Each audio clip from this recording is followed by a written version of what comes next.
प्रत्येक देशाकडं त्यांची स्वतःची अशी एक आर्मी असते. पण आता अलीकडच्या काही दिवसात हे सर्वांना समजलंच असेल, पाकिस्तानला आर्मी हा प्रकारच नाही आहे किंवा सैनिक नाहीतच आहे. त्यांच्याकडे फक्त आतंकवादीच आहे आणि ते त्याच आतंकवाद्यांकडून आतंकी हमले करून घेतात आणि नंतर म्हणतात आमच्या आर्मीने काही केलं नाही. आणि आता जेव्हा भारताने आतंकवाद्यांच्या विरुद्ध कारवाई केली तेव्हा हे त्यांच्या अंत्यविधीला जातात.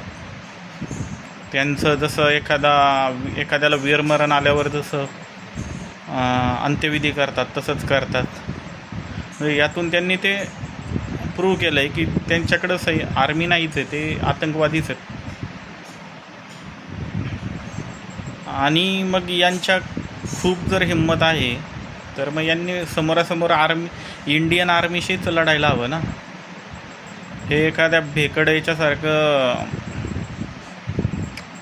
जे नागरी वस्ती आहे त्याच्यावर किंवा सामान्य नागरिकांवर च्या घरांवर त्यांच्या जागांवर अटॅक करत आहेत. कारण आर्मीसमोर तर त्यांचं काही चालतच नाही आहे. तर तेव्हा आता हे सगळं पाहून तरी जी भारतात राहून पाकिस्तान जिंदाबाद म्हणतात त्यांनी तरी पाकिस्तानची लायकी ओळखून घ्यावी. कारण काल पण त्यांनी पाकिस्तानने नागरी विमानाच्या आडून ड्रोन हल्ले करायचा प्रयत्न केला.